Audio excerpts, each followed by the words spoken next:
Hello students, welcome back to my channel Commerce Talk with Sadhna, and this is second video of our playlist Class 12th Economics Macroeconomics.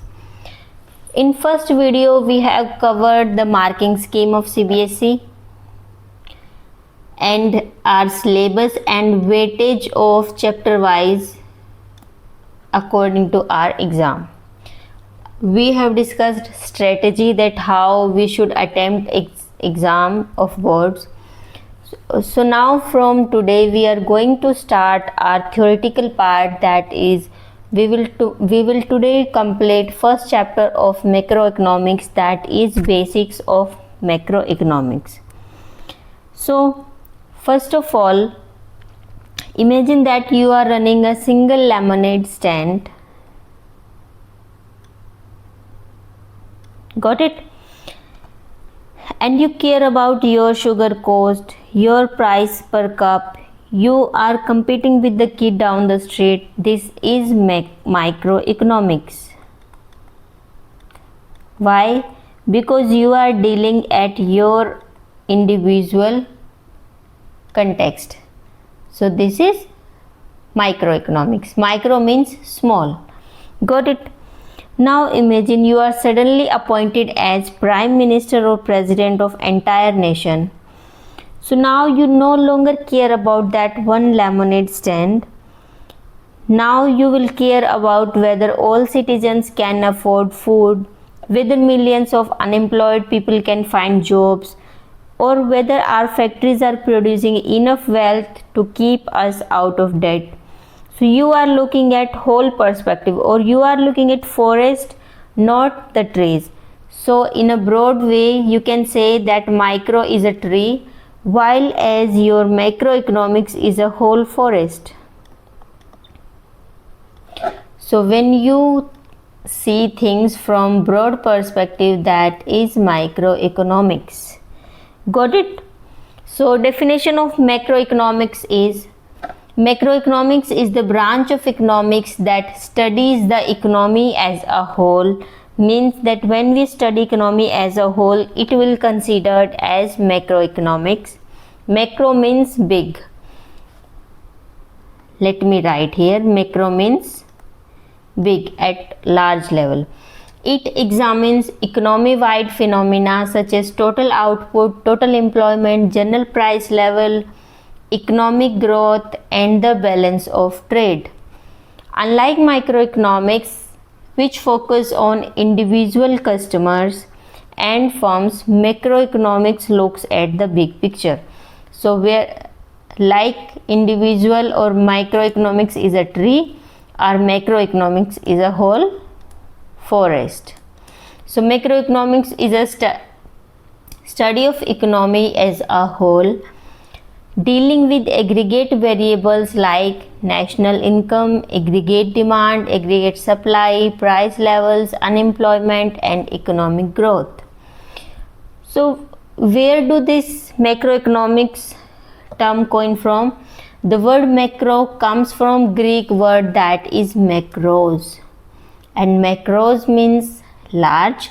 So the systematic study of macroeconomics begin with John Maynard Keynes, J.M. Keynes, and his landmark work is The General Theory of Employment, Interest and Money in 1936, written in response to Great Depression 1929.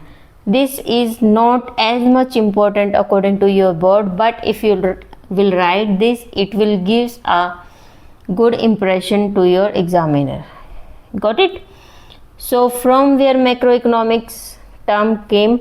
Macro term is from Greek word that is macros, which means large, and this term is coined by J.M. Keynes, and J.M. Keynes landmark work is, or most famous work is, The General Theory of Employment, Interest and Money, which is inspired from Great Depression of 1929.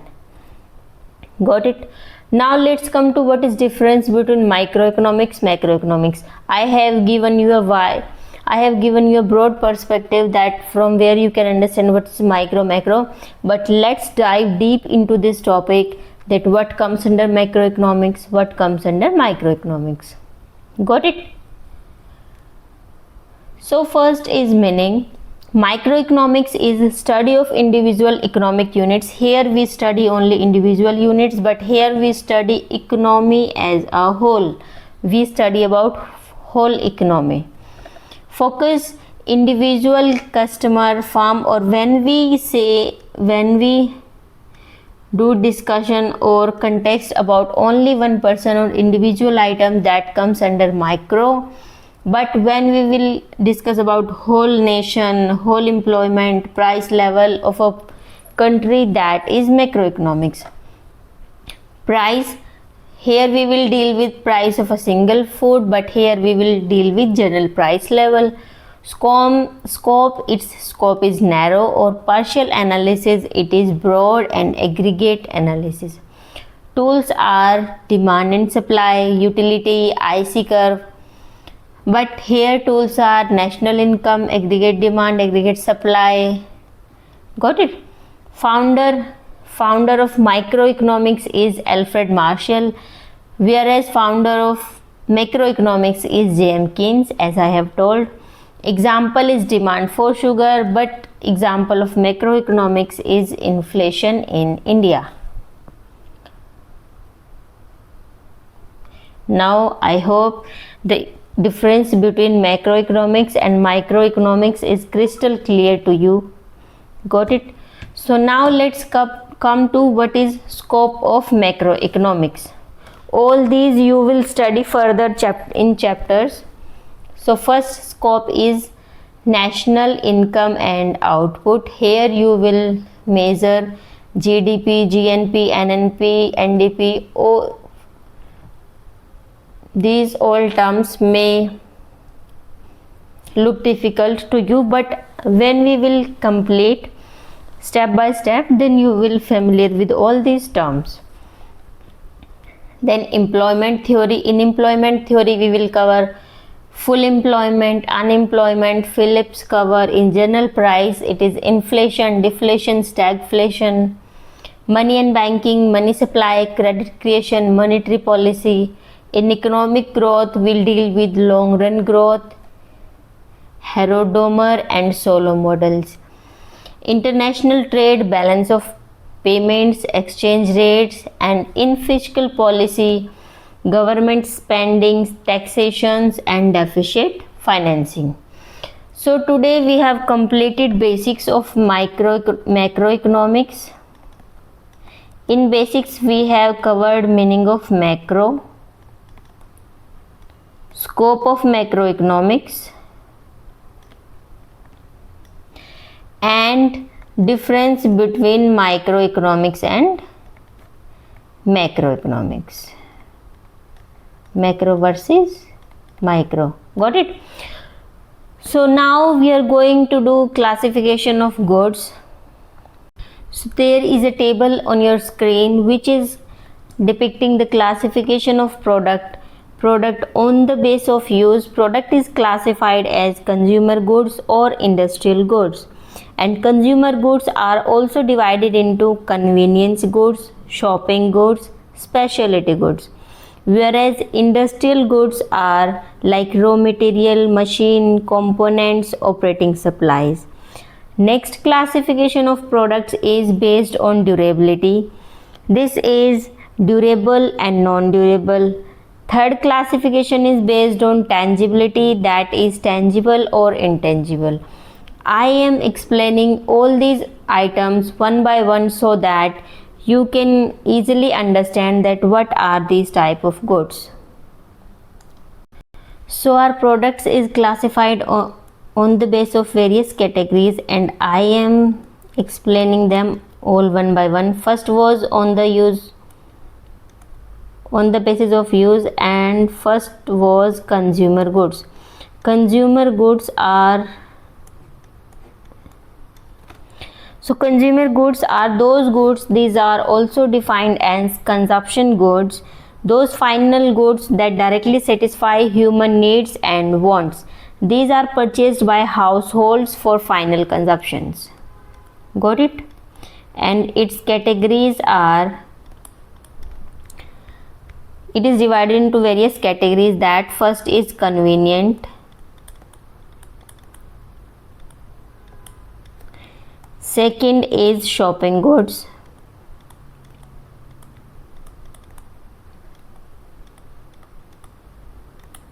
and next one is specialty goods.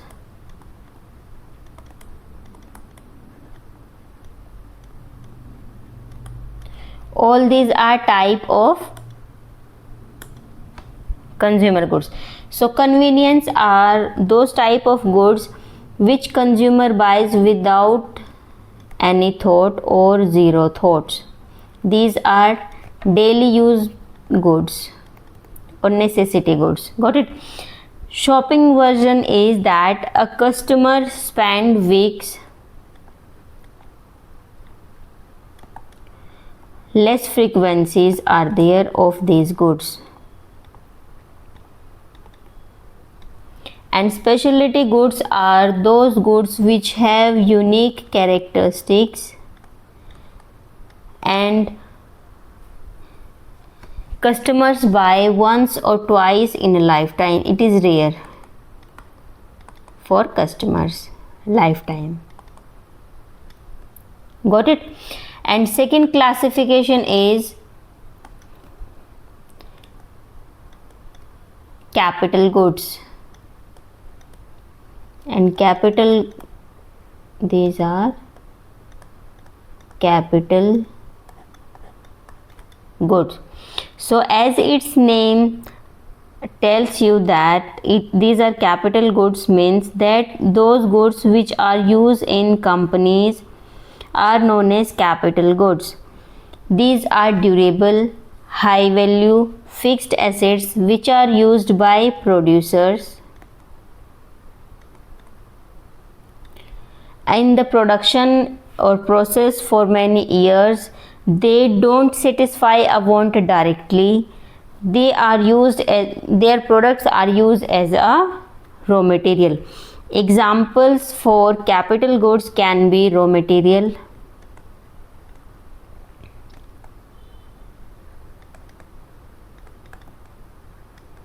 machinery,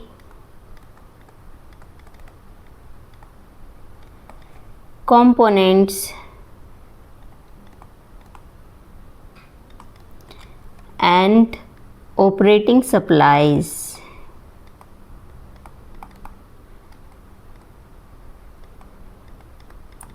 So this was our first classification on the base of use. Now we are going to classify on the base of durability. On durability, first is durable goods,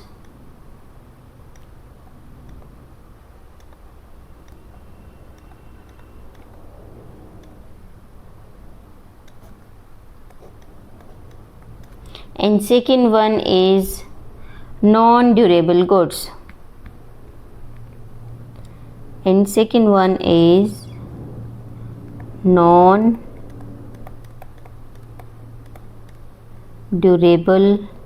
goods, and sometimes a third category also included, that is semi-durable. Semi-durable goods. Got it? So what are durable goods? These are high value goods and can used repeatedly for several years.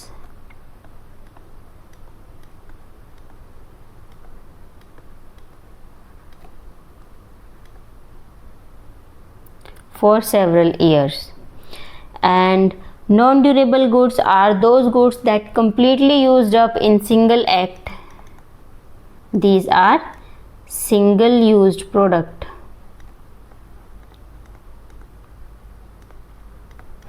Got it? And semi-durables are those durables which have lifespan of 1 year or slightly more.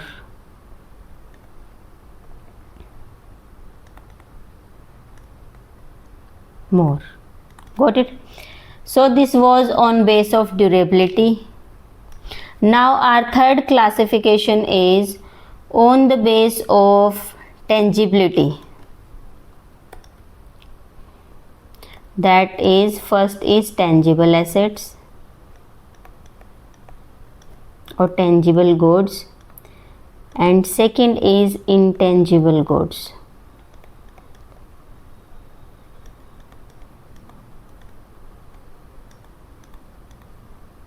Got it?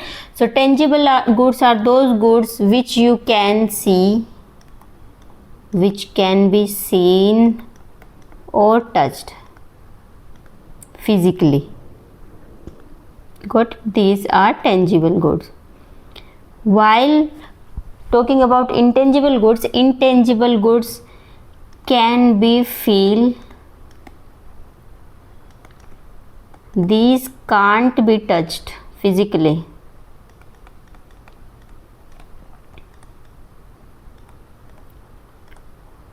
Touched physically.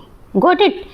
And when I say about their examples, for tangible assets, example can be building, machines. For intangible assets, examples can be goodwill, patent, copyright, etc. So this was our classification of goods based on three classification. One was on the base of use, that is consumer goods or capital goods. Second was on the base of durability, that is durable goods, non-durable goods, semi-durable goods. And third one is on the base of tangibility, and classification is tangible goods and intangible goods. And one more classification can be on the base of, that is final usage, on the base of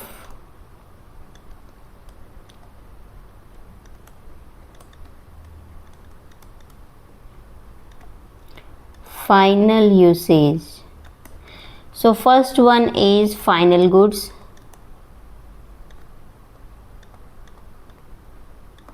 and second one is intermediate goods. So here we are classifying goods not on the base of their production, we are classifying goods on the base of their final use, that who are their final consumers. So final goods are those goods which have crossed the boundary line of production and are ready for use for their final consumers, ready for their final consumers.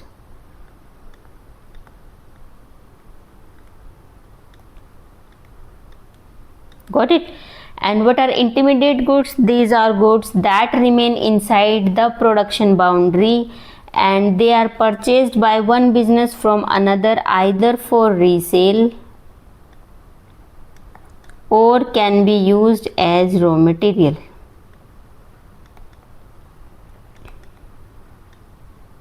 So here our classification of product is complete, and now we are going to start our new topic in basics of macroeconomics, that is stock versus flow. Stock versus or difference between stock and flows. So the distinct strip students, because both concepts deal with economic data but they differ fundamentally in how they handle time. First of all, think of a snapshot photograph of a water tank. This is a water tank. Got it? Here is water. And if you look at the tank at exactly 4 am, it is 4 p.m. now, and you look at water and water is 500 liters now. So what is this? This is a stock variable. Why stock variable? Because this is talking at a point of time. I am saying that there is 500 liter water at 4 p.m. So I am talking about a particular period of time, so it will come under stock. Got it? An example for stock in economics may be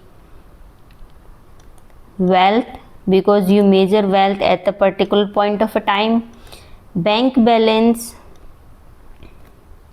on a specific date, and total capital in a business.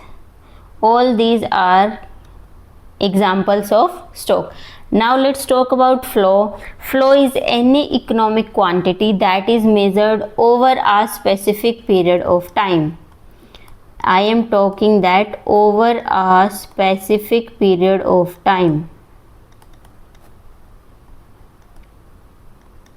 Period of time. I am not talking about any particular time. I am talking about span, that how much duration. Got it? So for example, income, we earn income for a particular whole month, so its example can be income for a particular period. GDP we calculate over an year. Investment made during a quarter. Only investment at a particular time is a stock, but when I say that investment made during a quarter, that is flow. Got it? So this is a small topic, stock versus flow. Now let's come to another topic, that is, first of all I will rub it. Let's come to another topic, and that another topic is gross investment, depreciation, net investment. These are small few terms which you should know before starting our main topics of macroeconomics. So now you are clear about stock versus flow. Now let's start new terms.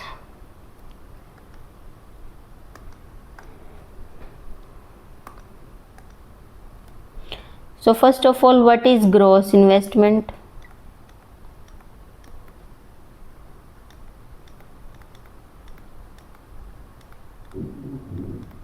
So gross investment is a total expenditure.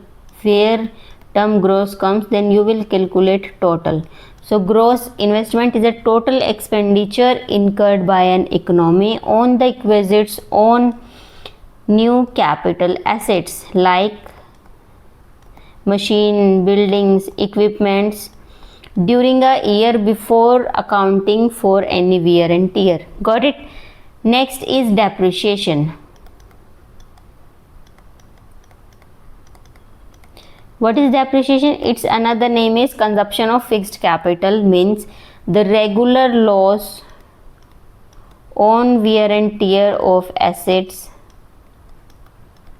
are known as depreciation, and this regular loss is due to fixed assets use over time, and it can be due to accidental damage or expected obsolescence due to technology. So first term was gross investment, next was depreciation, and next term is net investment. So what is net investment? The actual true addition made to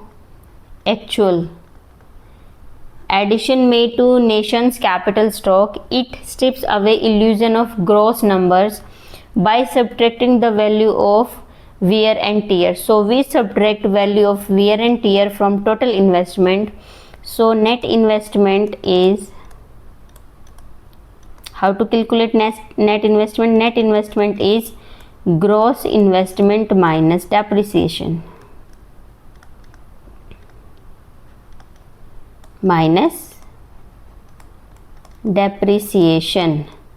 This is your formula to calculate net investment.